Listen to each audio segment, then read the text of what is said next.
The reluctant burial. The conversation started innocently enough, a morbid but necessary discussion about end-of-life wishes. I remember asking my parent about their preference, the quiet permanence of burial or the swift, fiery conclusion of cremation. The question hung in the air of the sterile, silent hospital room. My heart sank as I watched their reaction.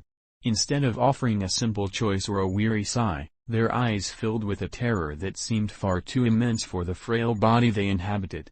They didn't speak of wills or ceremonies, they only wept, a rattling, hopeless sound, and desperately pleaded with me to end their suffering.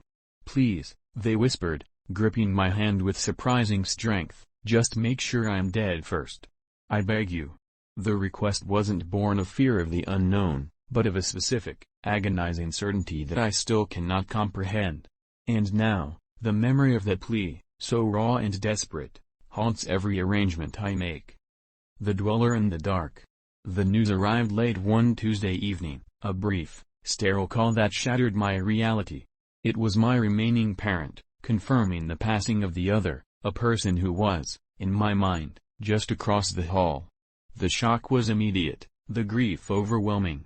But as I stumbled away from the telephone, dropping it onto the worn carpet, a single, devastating thought crystallized: if the funeral home is handling the arrangements for my loved one, and I just received confirmation that they have passed, then who exactly is currently residing in the quiet bedroom down the corridor?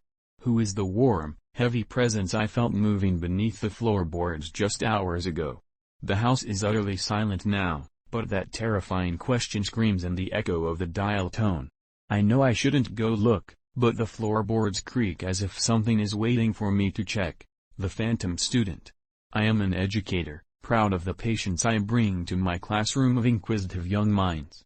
There was one pupil, a quiet girl, whose silence always piqued my concern. Let's call her Laura. She was listed on my class register but never spoke, never raised her hand, and simply stared ahead during reading time, ignoring my gentle encouragement. I dedicated myself to drawing her out, consistently calling on her during lessons, convinced that persistence would finally break her wall of reserve.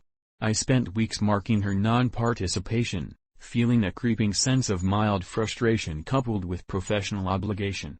My routine was abruptly shattered one afternoon during group cleanup. A curious student, let's call him Leo, approached my desk and asked with genuine confusion, "Teacher, why do you always call on Laura to read when there is no one with that name in our classroom?" I froze. I pulled up the register. My hands trembled as I realized that the name was indeed absent. The desk she sat at remains empty now, but the distinct feeling of her watchful gaze never truly leaves the room.